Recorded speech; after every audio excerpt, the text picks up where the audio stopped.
ఆశ్రమాల వ్యక్తులు ఉన్నారు. వాళ్ళు ఏం చేయాలి? నిరంతరము కనీసం వాళ్ళు నిద్రకు ఉపక్రమించేంత వరకు కూడా భగవంతుడి యొక్క నామాన్ని చేస్తూ చేస్తూ ఏకాగ్రత అన్నారు. కానీ గృహస్థులకు అట్లా ఏం లేదు. కనీసం 20 నిమిషాల నుంచి 3 గంటలు, అది బేసిక్ అన్నమాట. ఈ టైంలో కనుక పరమాత్మకి కనుక కేటాయించినట్టయితే ఆ కుటుంబంలో ఎలాంటి దరిద్రాలు ఉండవు. అది భగవంతుడి ఇచ్చినటువంటి వాక్కు, దానికి తీరు ఉండదు. గ్రాచారంతో సంబంధం ఉండదు. చాలా మంది అయ్యా మేము ఈ నక్షత్రాలు పుట్టినాం, ఈ పాదంలో పుట్టినాం, మాకు ఏ దోషాలు ఉన్నాయి ఏమున్నాయి అని చెప్తా ఉంటారు. ఒకే తల్లి గర్భంలో, చాలా శ్రద్ధగా వినాలి, తల్లి గర్భంలో కవలలు పుడతారు. జస్ట్ 1 నిమిషం 2 నిమిషాల వ్యవధితోటి వాళ్ళ ప్రసవం జరుగుతుంది. వాళ్ళ నక్షత్రం సేమ్ అవుతుంది, పాదము సేమ్ అవుతుంది. కానీ ఒకడు మంచి దొంగ అవుతాడు, ఒకళ్ళు మంచి పోలీస్ అవుతాడు, ఒకళ్ళు మంచి డాక్టర్ అవుతాడు, ఒకళ్ళు మంచి రోగి అవుతాడు. కారణం ఏంటిది? అది గ్రాచారంతో సంబంధం అనేది ఎటే టైంలో పుట్టినటువంటి ఒక 108 మాత్రమే వర్తిస్తుందని చెప్తుంది శాస్త్రం. ఒక నిమిషంలో 108 వందలాది కోట్లాది మంది పుడతారు. నిమిషం కొంత పుడుతూనే ఉన్నారు. అలా పుట్టిన వాళ్ళకి ఎంతమందికి గ్రాచారం 100% పనిచేస్తారంటే ఒక 108 మందికి మాత్రమే పనిచేస్తారు. మిగతా వాళ్ళకు కూడా అది వాళ్ళు కూడా 108 మంది కూడా ఇళ్ళకు రావాలి, మన కర్మానుసరించే జీవితాన్ని కొనసాగించాలి. అన్నిటికంటే ముఖ్యమైనది ఏంటంటే గ్రాచారంతో సంబంధం లేకుండా నీకు శనిగ్రహం ఉండని, రాహుగ్రహం ఉండని, రాహుకేతు దోషాలు ఉండని, సర్పదోషాలు ఉండని, పితృదోషాలు ఏదైనా ఉండని, అన్ని కలిపి పోగొట్టేటువంటి మార్గం ఏదైనా ఉంది అని అంటే అది భగవంతుని యొక్క మంత్రజపంతోటే సాధ్యమైంది. దానికి వేరే ఏ మార్గం ఉండదు. సులభమైన మార్గం. నీ జీవితంలో ఏ గ్రహాలు శాంతి చేయాల్సిన అవసరం లేదు. ఎందుకంటే భగవంతుని పాదం పట్టిన వారికి ఆ పాదాల దగ్గరనే అన్ని గ్రహాలు అనుకూలంగా ఉంటాయి. ఆయన ఒకసారి పాదం బట్టి గురుదేవా నువ్వే దిక్కు, నారాయణ నువ్వే దిక్కు అని వేడుకున్నట్టుంటే నీ జీవితంలో ఏ గ్రహం కూడా నేను నెగిటివ్ గా చూడదు. అందుకే ఇప్పుడు ఏదైనా గ్రహచార దోపం ఉందని చెప్తారు, దోషం ఉందని చెప్తారు. ఏం చేస్తారు? ఏదో పండితుల దగ్గరికి వెళ్ళి శాంతులు పూజలని కార్యక్రమాలు చేసుకుంటారు. మళ్ళీ ఎక్కడికి పోతుంది? అది భగవంతుని దగ్గరికే పోతుంది. ఆ భగవంతుని దగ్గరికి వెళ్ళేవారు ఆ ఏదైతే గ్రహాన్ని మన దగ్గరికి పట్టి పీడించే స్థితి ఉంటుందో ఆ స్థితి రాకుండా ముందే భగవంతుడు పట్టుకొని రోజు ఒక 15-20 నిమిషాలు రామారామాన్ని కూడా నీకు గ్రహచార దోషం ఉండదా? ఏ తలకాయ నొప్పి ఉండదు. భగవంతుని ముందుకెళ్ళిపోతా ఉంటే ఇంటి లోపల దరిద్రం అనేది అడుగు పెట్టడానికి కూడా భయపడుతుంది అని చెప్తుంది శాస్త్రం. నిత్యము దీపారాధన, నిత్యం 10-15 నిమిషాలు భగవంతుని యొక్క నామస్మరణ. తర్వాత నువ్వు నడిచేటటువంటి నడవడికలో సత్యవాక్య పరిపాలము, సాధ్యమైనంత వరకు అబద్ధాలు ఆడకుండా ఉండడము, తప్పుడు ఆలోచనలు చేయకుండా ఉండడము, తప్పుడు మాటలను వేటి వాళ్ళపైన మాట్లాడకుండా ఉండడము. ఇవి కనుక నీ ఇంటి లోపల ఉన్నాయంటే ఎంత పెద్ద జ్యేష్ఠాదేవి వచ్చి నీ ఇంట్లో కూర్చున్నా కూడా నీలో ఉన్న తపశక్తి ఒక తీసుకపోయి కాలి దుమ్ము లెక్క బయట పడేసే శక్తి ఆ భగవంతుడు. అది సులభమైనటువంటి మార్గం. అయితే బ్రహ్మదేవుడు తన నాభి యొక్క కమలం నుండి విష్ణు యొక్క నాభి కమలం బ్రహ్మదేవుడు ఆవిర్భవించిన తర్వాత ఆయన సృష్టి రచన చేసేటట్టు కాస్త నిర్లక్ష్య ధోరణిని పెట్టుకుంటాడు.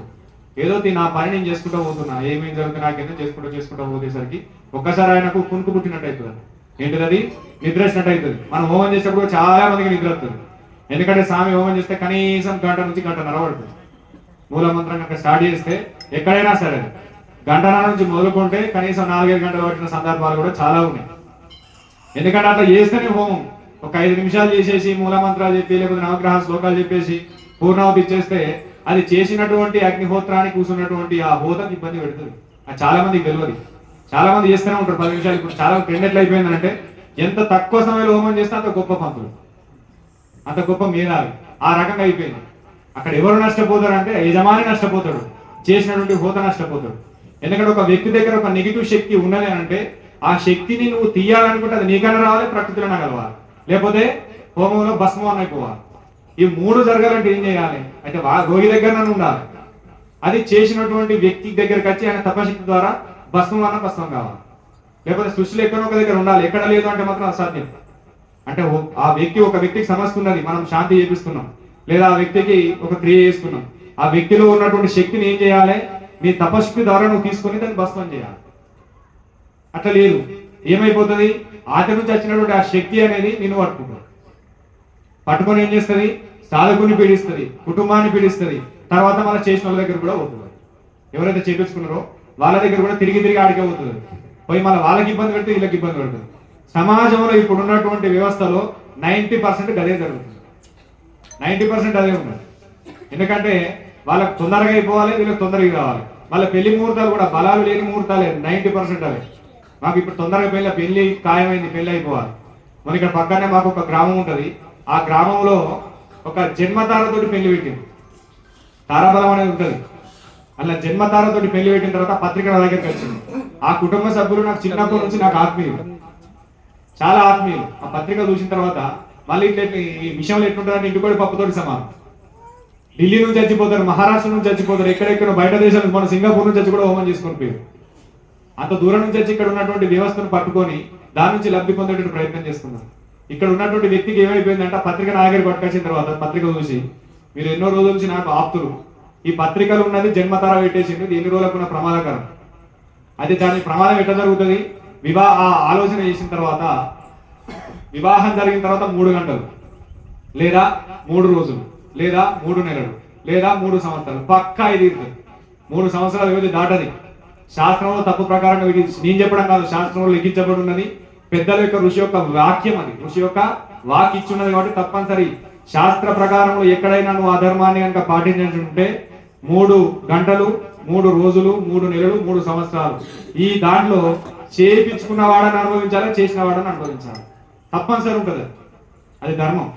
ఆ పత్రిక చూసిన తర్వాత నేను ఏం చెప్పిన అంటే, ఈ కార్యక్రమానికి పెళ్లి పెట్టుకున్నటువంటి రోజుకి ఒకరోజు ముందనే చేయండి, ఒకరోజు తర్వాతనే చేయండి. ఆ రోజు చేసిన మాత్రం కొద్దిగా ఇబ్బంది ఉంటుంది అని చెప్పిన.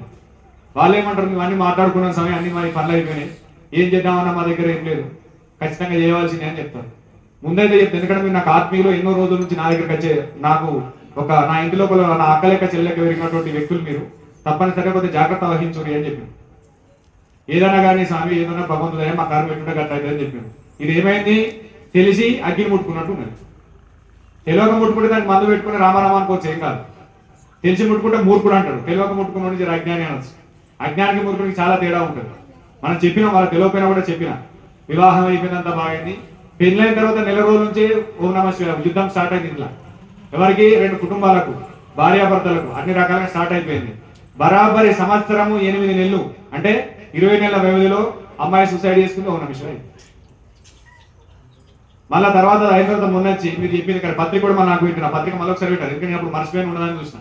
మళ్ళీ కూడా నాకు వాట్సాప్ పెట్టారు, పాక్కా జన్మతార దేహపీడ అని చెప్తారు. అంటే నీకు కావాలి వాళ్ళు పిలిచడం కూడా నాకు సంభ్రమం. శాస్త్రం ప్రధానం.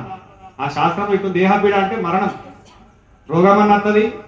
అలా రకంగా చేసుకుని ఎల్లకాలం భార్య భర్తలు చేసుకుంటే, భార్య కన్నా భర్త కన్నా ఏదైనా రోగం వచ్చి ఎల్లకాలం వాళ్ళు మంచం మీద పడి ఉంటారు, లేకపోతే ఇంకో ఈ విధంగా జరుగుతుంది, లేకపోతే ఇద్దరికి ఏదైనా అయిన తర్వాత యాక్సిడెంట్ అయిన ఒకరిని పోతుంది, అట్లా జరుగుతూ ఉంటుంది. దానికి ఏం కావాలి? మళ్ళీ తెలిసింది. తెలివగా చేసుకున్న చాలా మంది ఉంటారు. తెలివగా చేసుకున్న వాళ్ళకి శాంతులు చేయొచ్చు, దానికి పూజా కార్యక్రమాలు ఉంటాయి. కానీ తెలిసి చేసిన వారికి ఏది ఉండదు, చేసుకున్నా అయిపోయింది. ఎన్నో జరుగుతున్నాయి, కానీ ఏం చేయాలని ఆలోచన కూడా వాళ్ళకి రాలేదు. లాస్ట్ ఏమైంది? శరీరం త్యాగం అయిపోయింది. తర్వాత ఏమనుకున్నా ఏం కాదు. అలా తెలిసి చేసిన పొరపాటులో కొన్ని ఇబ్బందులు ఉంటాయి. అదేవిధంగా బ్రహ్మదేవుడు కూడా తన చేసేటటువంటి ఆ సృష్టి రచనలో ఆయన ఒక చేస్తున్నాడు, కానీ అది ఏంది? శ్రద్ధ లేకుండా చేస్తున్నాడు. ఏదో రకంగా చేస్తే కునుకు వచ్చేసింది. ఆ మధ్యలో అలసట, ఎందుకంటే పని మీద ఎంత శ్రద్ధ పెట్టాలో దీన్ని బట్టి ఉంటుంది. మీకు చేసేటటువంటి ఆ క్రియలో ఆయనకు కునుకు పుట్టిన తర్వాత ఎడమ చెవి నుంచి కుడి చెవి నుంచి ఒక మాయా రూపాలు బయటకు వచ్చింది. మాయా రూపాలు బయటకు వచ్చింది. మనకు కూడా ఏ పని చేసినా మన చుట్టూ ఒక నెగిటివ్ శక్తులు మన ఇంబడి ఉంటాయి. అందుకే శ్రద్ధతోటి చేయాలి. జపం చేసినా, పూజ చేసినా, మీరు ఇంత ఏ పని చేసినా కూడా దాని మీద అంకిత భావం అనేది ఉండాలి. అంకిత భావం లేకపోతే మన చుట్టే నెగిటివ్ ఆవహించి ఉంటుంది, మనమే నెగిటివ్ ఆవహించినట్టు ఉంటుంది. అప్పుడు ఏమైపోయింది? మధువు కైటబుడు అనేటువంటి ఒక రాక్షసులు ఆవిర్భవించారు. ఎవరు? కైటబులు. అప్పుడు ఏం చేస్తారు? వాళ్ళిద్దరు వచ్చి బ్రహ్మ రాసేటటువంటి ఆ వేదాలను, బ్రహ్మ రచించేటటువంటి ఆ సృష్టి రచన అంటే ఎత్తుకొని పోతారు. ఏం చేసిండ్రు? ఎందుకు? జస్ట్ చిన్న నిద్ర వచ్చిందంటే చేతున్నలే, నాకు ఇది నా పని, నేను ఎవ్వరు చేరి పని, నేను తప్ప ఎవరు ఇష్టం లేరు అనుకుంటే చేస్తున్నా అంటే గర్వం అనేది వచ్చింది. ఆ గర్వంలో కాస్త అలసట అనేది వచ్చింది. నిర్లక్ష్య ధోరణి అనేది మనిషికి ఎంపడవుతుంది. ఆ నిర్లక్ష్య ధోరణి ఎప్పుడైతే మీ జీవితం అంటే వాళ్ళ కోసం కాదు, భగవంతుడు మనం చెప్పింది ఇదంతా మన కోసము, మన జీవితంలో ఎదుగుదల తెచ్చుకోవడం కోసం. ఎప్పుడైతే మనిషికి ఆ నిర్లక్ష్య ధోరణి వచ్చిందో, మధు కైటబులు అనేటువంటి రాక్షసులు వచ్చారు. ఆయన పని ఏంటి? ఆయన డ్యూటీ సృష్టి రచన చేయాలి, వేదాలను శాస్త్రాలను సమాజానికి అందియాలి. ఆ వేదాలను ఎత్తుకపోయారు, సృష్టి రచన చేసిన క్రమాన్ని తప్పిపోయింది. అప్పుడు ఏమవుతుంది? సంకట స్థితి అనేది వచ్చేస్తుంది. ఏమవుతుంది? లోకమంతా సంకటంలో ఓడిపోతుంది. ఏం చేయాలి? అప్పుడు బ్రహ్మదేవుడు ఏమో జరిగింది, నాకు చూపెట్టినటువంటి ఆ విష్ణుమూర్తిని వేడుకోవాలి. ఎవరిని వేడుకోవాలి? విష్ణుమూర్తిని వేడుకోవాలి. విష్ణుమూర్తి దగ్గరికి పోయాడు. మరి ఏమైంది అని అంటే, ఏం లేదు స్వామి, నా పని నేను చేసుకుంటున్నా, నాకు ఏదో నిద్ర వచ్చినట్టు వచ్చింది, ఎవరో 2 రాక్షసులు వచ్చిండ్రు, వాళ్ళు ఉన్నటువంటి దాన్ని ఎత్తుకొని పోయారు. ఏం చేసిండ్రు? ఉన్న వేదాలను ఎత్తుకొని పోయిండ్రు. మధుకైటకులు అనేటువంటి ఆ రాక్షసులు